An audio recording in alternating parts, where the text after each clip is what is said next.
Hey everyone, good morning, good afternoon, depending where you are in the world, and welcome to our webinar today, Protecting Academic Integrity in the Age of AI, in which we'll be talking about how academia can be safe, ethical, and ahead. We'll dive right in. Let me introduce our panelists of today's webinar. We have Dr. Sean Rife join us today, who is the Head of Academic Relations at Scite AI, as well as Associate Professor of Psychology at the Murray State University. Welcome to this webinar, Sean. Hi, thank you, Julia. Let me introduce myself. My name is Julia Heeson. I'm the Director of Growth Marketing at Research Solutions, and I'll be your moderator today.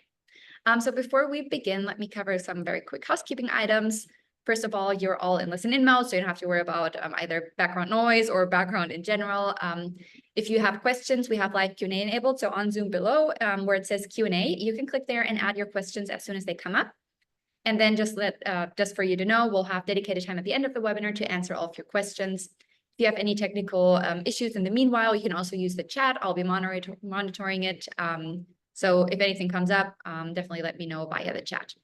And then last item here is this webinar is being recorded, and I will be sending out a copy of the webinar recording to all of you after the webinar. So if you want to rewatch a specific part or share it with your colleagues later, you can definitely do that. Okay, let me give a bit of an overview about Research Solutions, the company behind this webinar today. So Research Solutions was founded in 2006, and we simplify and streamline how organizations discover, acquire, manage, and then create scientific articles and data. We've been in the academic space for over 10 years now, trusted by more than 800 libraries with Article Galaxy Scholar, which is an innovative software solution designed to efficiently manage and automate article requests. As of last year, we acquired Scite AI, which is an award-winning search and discovery platform that leverages AI to increase the discoverability and evaluation of research. In today's webinar, you'll learn more about some of the core abilities of Scite, or Scite Assistant specifically, and applied for the academic sector. Okay, so with that a little introduction, I'll turn the floor over to you, Dr. Sean Rife. Yeah, thank you, Julia. I really appreciate that, and appreciate everyone on the call today making time. I know this is for a lot of us in academia. This is a really busy time of year, so it's always gratifying to have people carve out the time. So today I'm going to talk. I'm doing the thing because, as Julia mentioned, I'm a professor as well. So I'm going to do the thing where I tell you what I'm going to tell you before I tell you. So today we're going to talk a little bit about what Scite is, and in particular, what Scite's generative AI product is. We call that Scite Assistant. We'll go over what generative AI is, again, just because I want to make sure that we're all starting from the same place. I imagine everyone has played around with some of these tools and has experience with it, but it doesn't hurt to just sort of go over the underlying technology.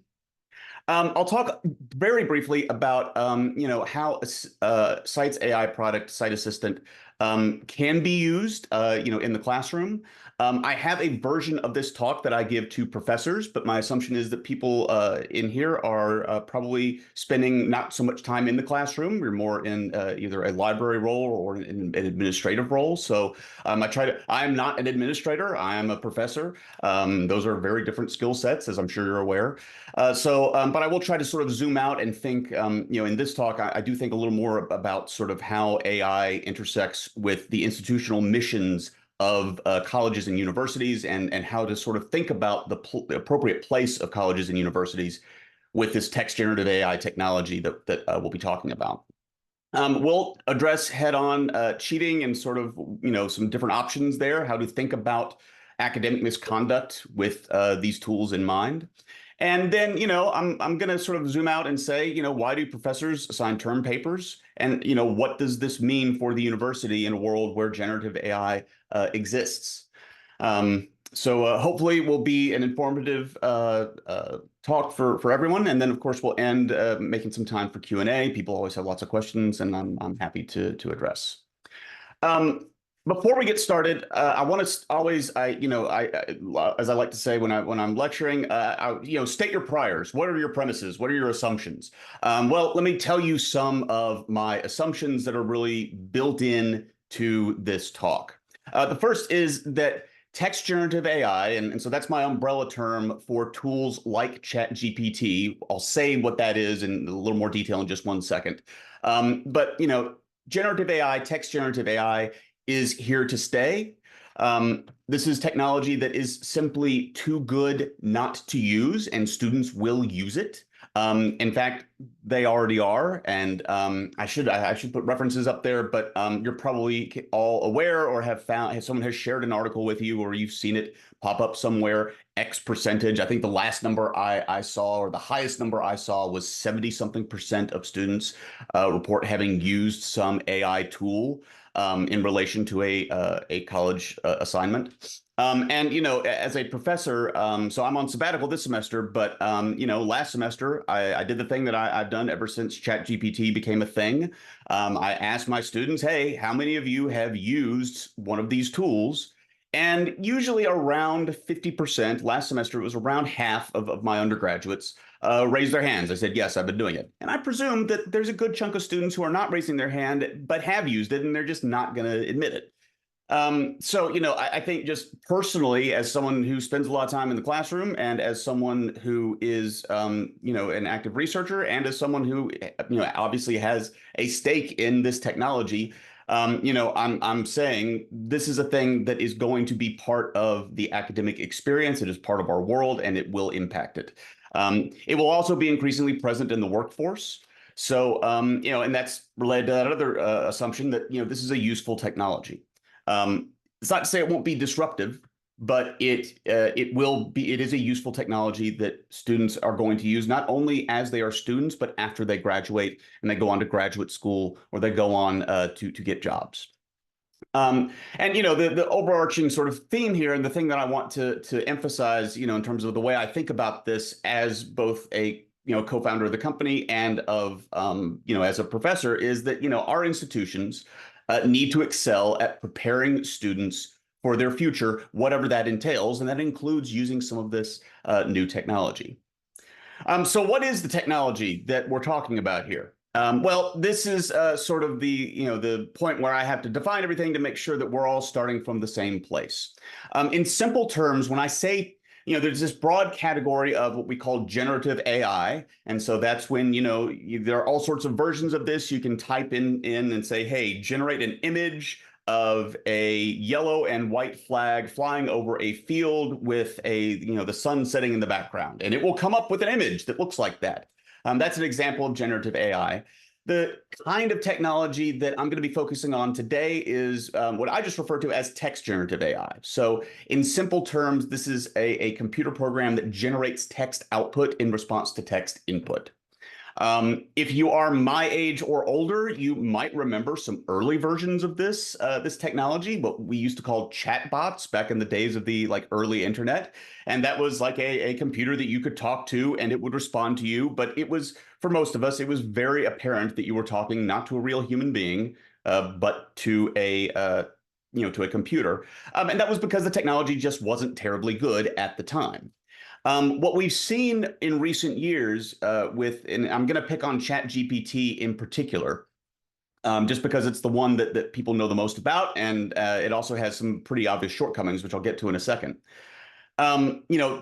These are technologies that basically learn how to talk to people in the same way that humans do, and this is just by observing countless examples. So these are nice technologies in the sense that you can talk to them, they can access information, and they can provide information in a way that's really user friendly. It's really intuitive because it feels like you're just talking to another human being. With that said, a lot of these tools have some fairly serious shortcomings when it comes to using them for serious research purposes, using them in the ways that I would hope college faculty, students, graduate students, administrators, librarians, they have some shortcomings when you try to use them for grown-up research. And again, picking on ChatGPT, I'll just briefly state two of those shortcomings. One is simply the fact that this technology does not have truth as its North Star. It is designed to sound human, and it's very good at sounding human. And sometimes it will provide you with factually accurate information. But if you played around with ChatGPT, you'd know that sometimes it gets things wrong. And rather hilariously, sometimes it gets things wrong and also gives you non-existent references to back up the things that it told you. So just one anecdote that's really funny, talking to a guy, this was a while ago, and he was telling me, he was talking about how he was using ChatGPT, he was sort of interacting with it. He has a PhD in a very niche area. He's probably one of like 10 people in the world who know all there is to know about this topic. And so he's talking with ChatGPT, and at one point ChatGPT says something about his field and says, you should read this book by Fisby from 2009 that's about this topic. And he's Fisby, and he's like, oh, I didn't write that book. It would be nice if I had written that book, but that book does not exist, and I'm in a position to know because I'm the one who you're saying wrote it. And it's just doing that because it sounds like the kind of thing that would be true, even though it's actually not true. So that's sort of, barrier number one. Barrier number two is that these large language models, that's text generative AI, large language models, they're time limited. So they have to learn how to talk at some point in time, and we call that the training of the model. That has to occur at some point in time, and if something happens after that point in time, the system simply doesn't know that that event occurred. So if the model is trained in December of 2023, something happens in February of 2024, now it's August of 2024, it won't know that the thing in February happened. So getting into sort of the details about Scite Assistant, Scite Assistant is our AI product, our text generative AI product that you can use to search the scholarly literature with a natural language interface. And we've designed this to be highly customizable and highly useful with researchers in mind. And so real quick, just so that we can all, again, sort of start from the same place, this is Scite Assistant, scite.ai/assistant. You can ask the system any question.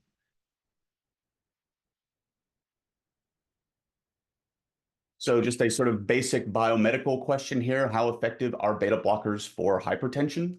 The system is going to use the same large language model technology that others have pioneered, that you'll see with any of these services. And it's going to basically break down the text of the question.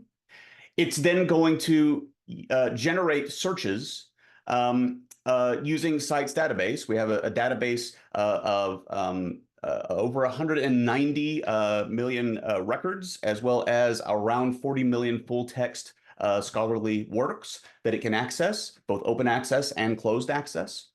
And it will generate searches on that data. And it will then, you can actually see the search results for each of those pieces.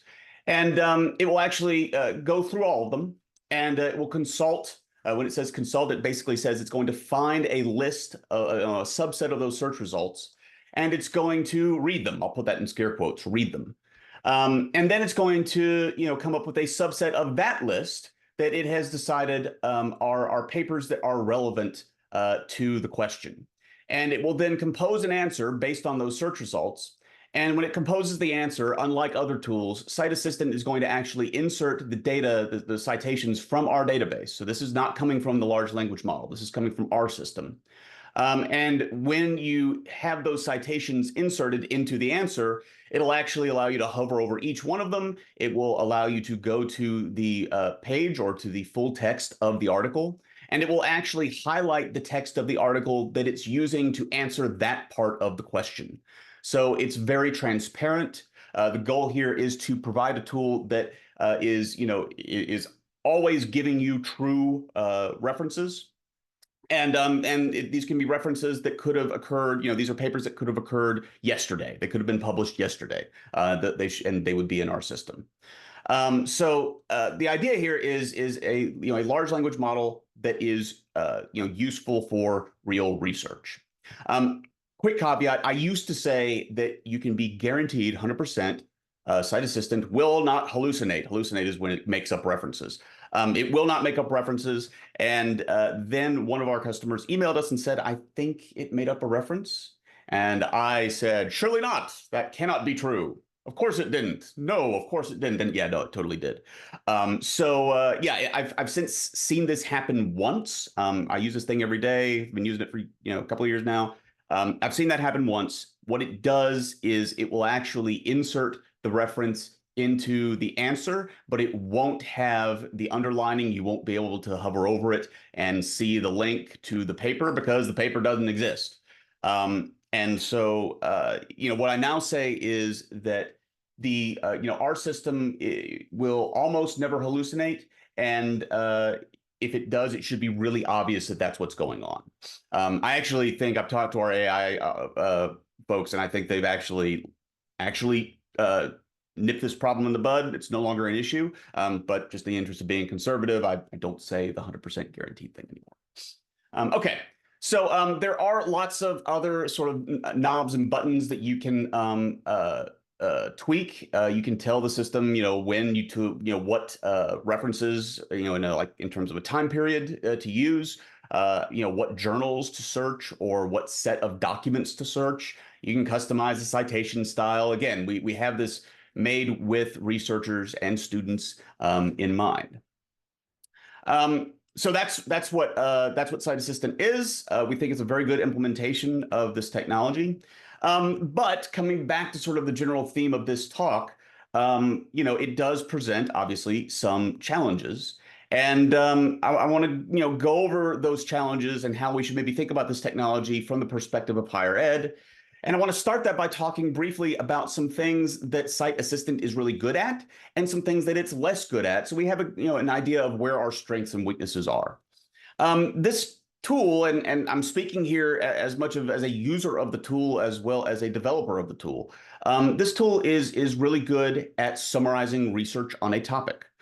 So anytime I, am hit with I wonder what, I was doing some consulting for someone. I was in a meeting the other day, and they were asking about this specific question in social psych and sociology. And I was like, I think I know the answer to that, but let me double check. And so I went back to Assistant and I asked it, and it gave me the answer that I was expecting and also gave me some references to back that up. And so, that's sort of what I think of as like the modal use case of Scite Assistant is just, I have a question that's backed up by empirical research. I want a facts-based answer. I want a reference list to go along with it. What are you going to give me? And so that's sort of I feel like that's probably about 80% of my use of Assistant. But you can also use it to identify trends and emerging areas of research. So, if you're looking at a new topical area and you want to know, hey, what's the latest on this topic, it's very good at sort of bringing you up to date. There's a paper that actually should be in its final stages of revisions right now. That's basically it was this 8-year-long project that I led, and basically after all the data were collected and analyzed, and I had to go up and write the results and the discussion, and I realized that I had not really kept up with this particular theory in social psych. And so, I was like, what are some new papers? What are some new findings on this topic over the past, 5 to 6 years? And it gave me a list of responses that I actually was able to go back and cross-check with what I would have found manually. And there was about an 85, 90% overlap. It was very impressive. So basically, anything that's sort of about answering empirical questions, it's going to do a good job at, in my experience. You can also use it to identify controversial topics or questions in an area of research. And you can use it for brainstorming research ideas. One of my favorite things to do with it is just to say, hey, what are some unanswered questions in in trauma research, right? It's going to be able to give you a pretty decent, summary. May not be all of the potential research ideas, but that's because there is an element of this technology that is really focused on coming up with novelty, but that's also one of the areas where it kind of struggles a little bit. So what I always say is that being fully candid, it's less good at, say, writing an entire paper. And if you're a professor, that's sort of a feature, not a bug. That's sort of a good thing. But so if you look at just sort of the response length and the depth, when I assign papers, my goal is to get students to think more critically about a topic. And it can do some of that, but it's not at the level that I would want for, say, an advanced undergraduate, certainly not a graduate student. It's also going to be less good at developing original theories. And I think, again, speaking as someone who teaches, That's something that I really get a lot out of. That's what I want, to work with, advanced undergraduates and graduate students to do. In fact, I just a few months ago, before the summer break, I had a new thesis student was in my office, and she was talking about, I was thinking about this one aspect of moral foundations theory, which is a theory in social psychology. And she was like, she had this very sort of nuanced critique of this one element of the theory. And I remember thinking to myself, I'm not surprised because she's a very smart student and she's really dug into this theory and is really interested in it. But I also remember thinking to myself, that's probably not something that I would ever get out of any AI tool because it really is a product. It is a very what she was doing was a very human thing. It was actually quite an original critique. So you're going to see it be less good at you doing things that I think of as sort of really inherently human, like developing good novel hypotheses or research questions. It's going sometimes to struggle to identify really critical gaps in the literature. You can ask it those questions and it will come up with an answer. I've seen less mileage on that particular component in my own work. So these are some strengths and weaknesses of the technology. And I think we should keep those strengths and weaknesses in mind as we proceed and as we, talk about how this technology is going to impact academia. Okay. So with that in mind, let's talk about, it's not even the elephant in the room. It's kind of the room itself.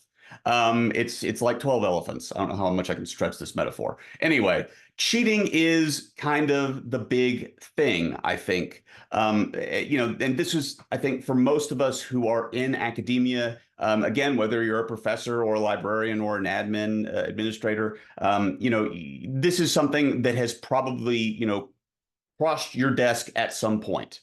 Let's be frank about this. Text generative AI, like Scite Assistant, can be used to cheat on writing assignments rather. This is obviously true. The things that I would like to point out about this, and we'll get to some existing approaches related to detecting and banning in just one second. But the thing that I like to point out is that we have this tendency, I think, to whenever a new technology pops up that is undoubtedly revolutionary and is going to change the way probably we live and work, we have a tendency to assume that this is sort of a new sort of problem. And the thing I want to point out about this is that we already maybe not accept, but we at least recognize that there are some forms of misconduct that will take place that we simply cannot detect. So, for example, in my classes, I have always used Turnitin to make sure that students aren't just basically copying and pasting text that they grabbed from the internet into an assignment. And Turnitin is a great product that does a really good job at detecting that kind of thing. But the thing that it can't protect against, and the thing that I don't know any way of guarding against, other than having students do all of their writing in the classroom. Fun fact, I actually do have some assignments where they do all that in the classroom. But the thing I like to point out is that, students have been paying other students to write term papers since forever. They've been having their boyfriend or girlfriend or husband or wife or parent write their term papers for them. This is a thing that has been going on, probably goes back to the Lyceum in some form, right? So this is something that has been happening for a long time. And yes, it is true that text generative AI is going to make this type of misconduct more common. That's if we continue to teach and assess in traditional ways, and I'll come back to that here in a minute. But it's not a new sort of category of problem. It's really just making an existing problem easier and more prevalent. Okay. So if, you're in the position of, back when this technology first became, widely available and people were talking about it, I think the natural response of a lot of people in our line of work was to kill it with fire. We have to figure out how to detect when students are using AI to generate text in response to a writing assignment. That's sort of the usual case that I think we worry about. And I'll go ahead and just say I have never been a big fan of that approach for a variety of reasons. One of which is that this is, and this is getting more into the AI bit of it than I'm perhaps an expert on, but detecting AI generated writing is really a cat and mouse game.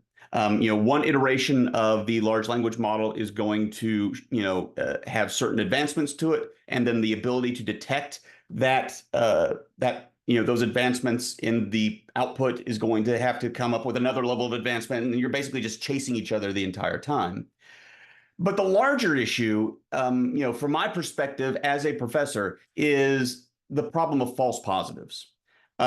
This goes back, and these numbers may be a little bit dated, but I want to say it was like a year ago. Vanderbilt was considering rolling out a particular AI detection tool as part, to its faculty, and they did away with it, cut it off at the last minute, because they realized that the false positive rate that they were seeing was between 1 and 5%, meaning that 1 and 5% of writing assignments that were assessed with the tool that had been written by a human would be flagged as having been written by AI. And maybe it's gotten better since then. I honestly don't know what the latest numbers on that for that particular tool. But from the perspective of a professor, that is unacceptable. And the thing that I like to say is that I would much rather like 100 papers get past me that had been written by AI than falsely accuse one student of academic misconduct when they had not committed any academic misconduct. That 1 to 5%, even 1% or 0.5%. If I think about the number of students that I interact with, every academic term, that is simply not acceptable. But the bigger issue is using AI for writing is becoming the norm. And students need to know how to employ these tools, what I call ethically and effectively. Students are going to go into a job market where they are competing with other applicants who are using this technology in the workplace. They're going to go on to apply for graduate school, competing with other applicants who are using this technology to help them write their personal statements or their research interests or whatever is required by the program. Is that an ideal sort of set of circumstances from an institutional perspective? Well, certainly not. There are disadvantages to that, but I think the thing that we have to contend with is that this technology is going to be there, and our job from an institutional perspective is to make sure that we are, preparing our students to deal with that world. So there is one caveat to this that I've recently added in.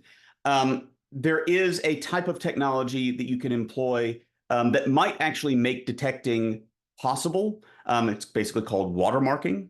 It's where you would have basically the AI tool would insert a certain pattern of words in its response that it would then have a record of, and that you could then take that response text and compare it, and it could flag it if it had been if it detects that pattern of words in the response.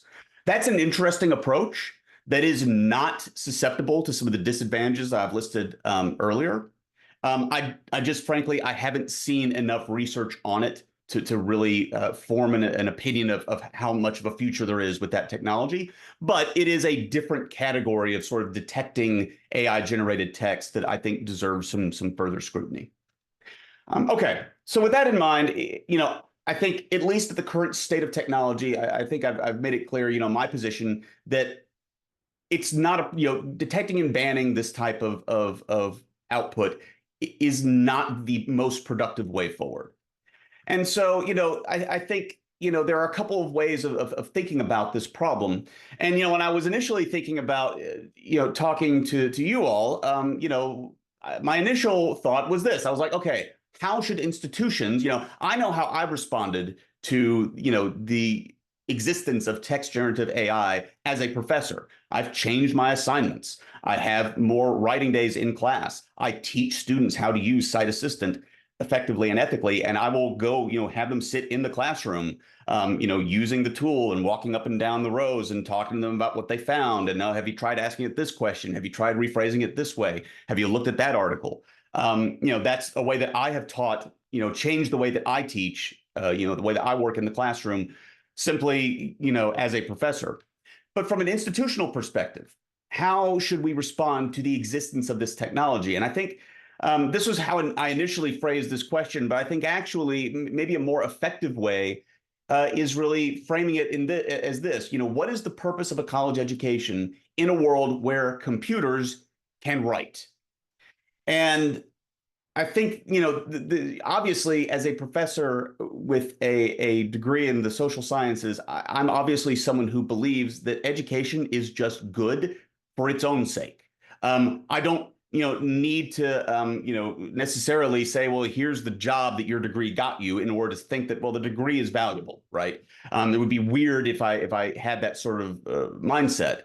But I think, at the end of the day, we also have to recognize that everyone has to pay the bills and people have to work and people have, credentials are part of that process.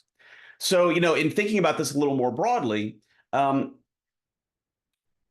what are you doing in terms of helping students prepare for a professional life when computers can do writing, which is, something that we have since forever assumed was something that human beings are the only entity that can do that task, right? I think there are a few sort of obvious gets that I can or obvious wins that I can point to. And I would encourage, in our Q&A session, I would encourage if you have other thoughts, please, by all means, tell me and share. This shouldn't just be me talking. The first thing that I think, should be done at an institutional level is instructors probably need to be encouraged to alter their assessments and probably rely less on writing assignments. Now, I'm a big backer of academic freedom. So I would never say that, there should be institution-wide policies on how instructors, conduct themselves in the classroom, as long as they're conveying the material in an ethical way. But, I would never want there necessarily to be a firm policy. But I think probably having institutional support at the administrative level or at the level of the library, coming up with, one thing that Murray State has done that I thought was actually quite sensible is as these tools became available, my institution, they basically had recommended syllabus language that they sent out. If you want to make the use of AI in your assignments, classify it as academic misconduct. Here's some recommended language. If you want to encourage students to use it, here's some recommended language. If and that was sort of made available as a sort of starting place, as a jumping off point from the higher administration, and I think that was actually quite helpful. You can also develop, and again, I'm trying to sort of speak to a broad audience, but I think developing institutional guidelines for the use of AI by students and faculty is also quite helpful. Again, if nothing else, it gives a starting place. There's a lot of talk about this technology as effectively being plagiarism. The temptation might be to just, slap that label on the use of text generative AI for a writing assignment and say, well, this is plagiarism. It's the same thing that we've always had a problem with. I think that's actually a mistake because it's, plagiarism in my mind is when you take the words of someone else, represent them as yours, and don't give any attribution, or take the ideas from someone else, represent them as originally yours, and don't give proper attribution. If you're using, one of these tools, if you're using, say, Scite Assistant to, respond to a writing prompt, you're asking the tool to do basically what you would do, is go to the research, read it, come up with a summary, come up with a statement in response. And that's really not what that's doing. What this is doing is farming out the labor that, a professor has assigned to a student to a technology. And so with that in mind, I think, there's needs to be some degree of integration of, these use cases of inappropriate AI use into existing procedures for dealing with academic misconduct. So that, in short, I think, the highlight has to be, you're going to have to create some different categories of academic misconduct in order to account for this technology. But I think the bigger point which is the reason why it's all highlighted up there, is we need to effectively teach students how to use this technology in their professional lives. And so my own approach as a professor is I have kind of a carrot and stick approach where I say, look, this technology is out there, and I teach, I teach a lot of methods classes. So I teach a lot of classes on like basically how to write a scientific paper. Presenting. We have basically a research methods class where they have to go out, collect their own data, write up their own paper, write their own literature review. So it's a lot of writing. And basically what I do from moment one is I say, hey, you can use this technology to cheat, and you'll get a D, maybe a C, or you can use it in a really effective way to write an A paper. And I then go through and really talk about in detail, here's how you can, for example, do a lit search by asking Scite assistant questions, and using that to formulate a reading list, using that to find the full text of articles that you're then going to want to actually read and take notes on. I give examples of how, when you're reading an article and, these are upper level undergraduates, you come across a theory or a term or some technical procedure that you're not familiar with, ask Scite Assistant what that is. Use it the same way you would have used Google 5 years ago, except that Google is not based on just scholarship. Google can give some wonky results sometimes. Scite Assistant is way better at doing that. And it's better at providing scholarly resources in response to questions. So, use it the same way you would, think if you had a really well-educated reference librarian sitting around, you could just ask questions, or, a professor in that area, you could just ask questions. That's the sort of better use case for writing better papers with this technology. And, I just not get too inside baseball, but I have basically gone through and I have revised the way I teach a couple of my classes in particular to really focus on doing a lot of writing in the classroom. And in doing so, I can wander around the classroom and help students use the tools in an effective way. And I think that's actually the kind of way forward. When I talk to professors about this, I ask, why are you assigning term papers? What are you trying to get out of that? And how can you replicate that in a way that isn't subject to the improper use of this technology? So I try to hold up a really good example of how you can, use this technology for a really effective result versus farming out the labor, to the technology in a way to get you an ineffective result. And so I think, considering that as the way forward, I think is the better option. I understand why some people think of this technology as the end of the world and we got to kill it with fire. I don't want to be dismissive of that. I totally get it. But I think this is, the kind of thing where, we want our institutions to be responsive to new technology. And this is definitely a new technology that's impacting what we do. That is basically all that I have in terms of a formal talk. You can, if you're interested in playing around with Assistant in particular, I encourage you to do that. We have the request a demo link. I think, Julia, is there stuff you wanted to say about this? Yes, pretty much the same that you just said. Yeah, so definitely try it out yourself. I'm adding the links in the comment section here, so you can directly click on it and you land on the website. So the first one is if you want to have a more formal demonstration, pull in some other people from your university, you can click on that first link. Would love to answer any additional questions. We'll also have to just a moment here. And then the second link is if you want to try out Scite Assistant, which Sean just showed like a few minutes ago. I think you have 3 searches that you can do just like to play around with it, look at the sources there. So definitely encourage you to do that. Yeah, that's what I wanted to say here. And then if you're ready, Sean, let's dive into the Q&A. Yep, sounds good. Awesome. Okay, so the first one is, what are the closed sources it is pulling from? I think that was right at the beginning when you started showing that. Excellent question. So let me actually real quick pull up 2 separate pages here. Oh, wait, it's not coming here. I have to go.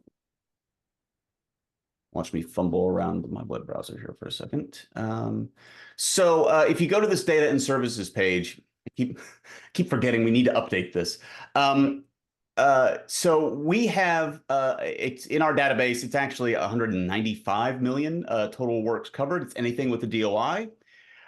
We of that we have full text from 34.5 million papers. We get those from two different sources. One obviously is open access, or author posted versions of papers. So we are crawling the web looking for scholarly papers. We partner with Unpaywall or the folks at Our Research to do that.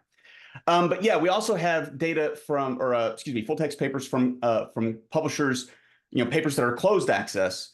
And if you go to basically our homepage here, let me pull that up. We have some of these publishers listed on our homepage.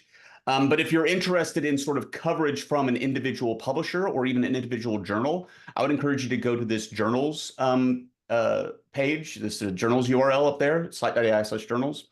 You can actually filter by the journal name or the publisher name, and it will actually show you how many citations, so how much data we have from each of those.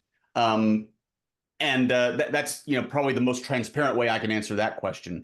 I keep meaning to look this up, and I keep forgetting like what percentage is open access versus closed access, and I want to say it's around like 40% open access, 60% closed, but I could be wrong on that. It's been a while since I've looked at those numbers. Amazing. Thank you. Great question. Okay, talking about transparency. The next question is, transparency can also be an illusion. How can the user be sure that learning data is comprehensive and factual and not lacking key data, or worse yet, having misleading data? Yeah. So I guess I think I understand what you mean by illusion in this context. If I get it wrong, please feel free to respond. Yeah, I mean, this is sort of, I think, it can be a false sense of security is sort of the way that I'm thinking about what your question is. I think so. Yeah. And this really gets down to how we deploy the technology. When I go over with my students how to use this product, the first thing that I tell them is go to the references, right? And so, being able to actually see what the AI is pulling from and actually go and read that paper, I think is the key part of how we use this technology ethically and effectively and leveraging that transparency. I think, where we get into trouble is where we think that transparency is sort of a get out of jail free card, or allows us to farm our own labor out to the technology. And that's just not the way that we should be using it. So yeah, I think, if I'm understanding the question correctly, I think the mindset that we need to have is this is a way that I can, write a better paper, or I can even write a better email, as opposed to this is a thing that will write my paper for me. That's how we I think if you have that as your mindset, you're not going to make some of the same mistakes that I think you're alluding to there. Awesome. Yeah, if there's any follow-up questions, feel free to add them in the chat or in the live Q&A section. In your opinion, does the rise of GPT and similar tools mean that we're going back to oral exams? I love this question because I actually, when I talk to professors, I have a whole slide where I say, maybe we should be doing like oral exams now. And I think there's actually a really strong case for that. And in fact, I have toyed. So I also teach a class on the psychology of politics and morality, which is my sort of area of specialization. And I've toyed with the idea of basically having students. When I was working on my master's degrees, the lab that I worked in was just down the hall from a philosophy professor who he taught like a capstone course that was basically like philosophy, like the meaning of life or something. It was something along those lines. And his like final project wasn't a paper. I mean, this was back in 2007. But he would have students come into his office, schedule some time, and just talk about like the meaning of life. I mean, I don't remember exactly what it was, but I would always wander down the hall and hear him having these conversations with these students who were about to graduate. And it was a fairly subjective assessment on his part, which is a downside, I think. But it was also super interesting conversations. I remember thinking to myself, I would have loved to take in that class as an undergraduate.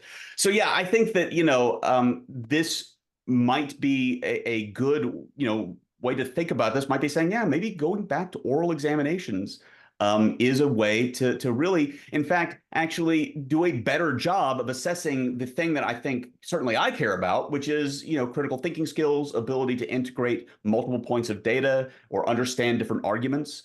That might actually have there might be a lot of opportunity there as well. The other thing that I would say is that, it's okay to bring stuff back into the classroom. Hey, instead of having putting an assignment online for your students to do in response to an assigned reading, give a reading quiz in class. Nothing wrong with that. It'll take you a little more time out of class, but you can get around that, or you can flip the classroom. There are ways professors can sort of respond.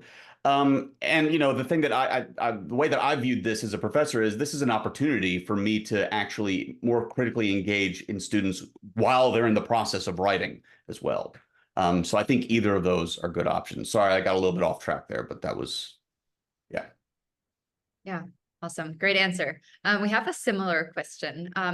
Is AI the death of async online education? Will anyone trust an online degree in 5 years? Yeah, that's a really good one. I haven't put it in quite those stark terms. So I think this maybe, if not being the death of the online education, it might mean that we have to rethink the way that we do online education. And some of this can come down to changing our assessments. Maybe as opposed to writing a paper, you have, students, video a presentation that they're giving.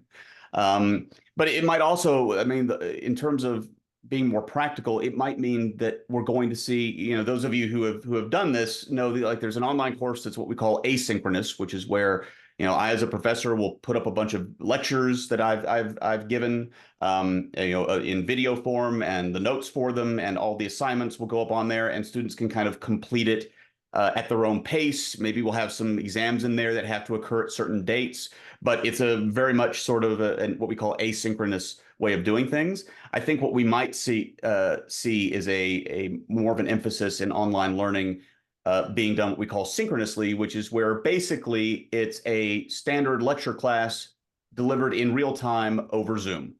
And that might be the way of sort of finding the middle ground, because a lot of the things that I can think of as sort of classroom in-class solutions to the concern about students using this technology improperly, a lot of those are really things that you can replicate over Zoom. Maybe not as effectively as if you're actually standing there with the student, but I think you can certainly make it better by maybe focusing things more towards a synchronous online class as opposed to an asynchronous one. Yeah, awesome. These questions make me want to do a live fireside chat or something. Oh, cool. Yeah, that'd be fun. Okay, the next question is, how can students evaluate if writing is good or not unless they're giving the chance to develop their own skills? The same goes for using a calculator in math. It's not cheating, but if they don't understand the functions, they won't be able to use it. 110%. And this is actually where I'm gonna basically cheat a little bit and use my I am not an English professor card, because I do recognize that I can teach students how to write in my field, and all of you might have fields that you can think of as here's the proper writing style in my area. But there is just sort of an evergreen ability to string words together that I think students absolutely have to have. And to be entirely frank, actually, I should ask some of my friends in English departments about what they're doing, because I actually haven't had those conversations. I've had conversations with people in my field. I think that again, this is where at least for me, you have to shift more towards doing the writing in class. And again, there are some advantages and disadvantages to that. But I 100% agree with the premise that if students don't have experience writing on their own, they're not going to be able to look at the response from, say, Scite Assistant and say, that sucks. I need a different one. I need to ask it a different question. And so, this might actually come down to how, say, university writing centers respond to this technology. Because I feel like they do a lot of really good work at Murray State, where we have them. If I have students who obviously they just haven't gotten a good foothold in writing per se, I'll send them over there. And that might be a good place where, they can take up some of that effort and really do the nuts and bolts bit of here's how to construct a sentence properly. Thank you. Okay, it looks like we got one more question here. So if there's any other last minute questions, this would be the perfect time to add them in the Q&A here. What are some of the limitations of Scite Assistant since it's not through an institutional subscription? So yeah, let me back up real quick. So there are a couple of different ways you can use Scite Assistant. I'll go ahead and just go back here. I'm signed in with just what we call an individual account. So I just use this to demonstrate the tool. If you have an individual account, you will have to log in to use Assistant more than, I think, is it 3 times? Is that what you said earlier, Julia? Is that right? 2 or 3 times. So once you have an account, an individual account, it will give you all sorts of nice things, some of which are related to Assistant, like, for example, the ability to look at, basically your history of questions that you've asked the system. It will also give you the ability to do things like create alerts, so be notified when new publications come out on a given topic, claim publications as your own. You can sync it with ORC-IDs and find papers that you've written. That's all stuff that you can do with an individual account. With an institutional license, you have some additional features in terms of we have a reference manager tool that has some limitations removed on it. We have obviously single sign-on or IP authentication. So if you have an institutional subscription, you don't have to log in, say, to use Assistant. You can just open up your laptop while on campus and it will just work because it's validated through the IP address. Those are all sort of some of the, I think for institutions, single sign-on, that ability to, to not have to authenticate is a big advantage. And we also have, this is actually a little bit going away from the AI bit, but if you, whoops, wrong one. If you go to, oh shoot, they just changed it, and I don't have it up here anymore. But yeah, if you go to actually what we call our article report pages, there's basically where it's giving you a summary of what's how an article has been cited. There'll be a link resolver that will be custom to your institution. Will point to your institution's version of record to that paper. So yeah, there are a lot of sort of nice integrations that come on with that institutional subscription. And I should also say, actually, in addition to going to get a free trial, you can also we're also happy to do individual extended trials for your people at your institution. And we can customize that to however long or however many people you want to be involved. It could be the whole campus. It could just be you and a few interested faculty members. We're very flexible in how we do that. So if you want to play with it more, that's a great way to do it. And yeah, just remember that I added the links in the comment section, or if you can't find it, also feel free to reach out via email, the ones that I sent with the webinar reminder link. You can also reach out via that email, and then I'd be happy to forward your question to the right person. Okay, one last question came in, and then we're going to wrap up. In the paper published by the developers, it says that depending on the format or of the full text, up to 30% of the references might be missed when extracted. Is this still the case? That's a good question, because we wrote that a while back, actually. It is less now. And actually, if I'm remembering this correctly, this is getting sort of inside baseball, but that I believe that was referring to basically text that we have to extract from PDFs. I could be misremembering this. Text that we get directly from publishers, which is what we call TEI formatted text. That shouldn't be the case. I don't know. So I don't know how the overall number is different from, or is lower than that 30%, but it should be lower. But I think that's actually applied. That is mostly an issue when we're getting PDFs. They're usually either old articles that have never been converted into a machine readable format, or they're articles that we've pulled off the web. And that's just because PDF is not a terribly good format for this kind of thing. So the overall number is going to be less, but I'm afraid I don't know what that number is at present. But certainly, that's one of the things that as we get more licensing agreements with more and more publishers, and we're adding them all the time, that number will go down just because we'll get it in a much better format when we have those indexing agreements. So. Awesome.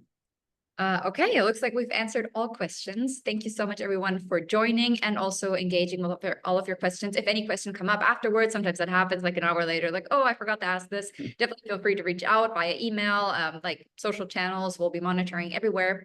Thank you so much, Sean, for presenting today. It was extremely interesting. I definitely learned a lot myself. And yeah, I hope to see all of you on the next webinar. Thanks, y'all. It's great. Bye.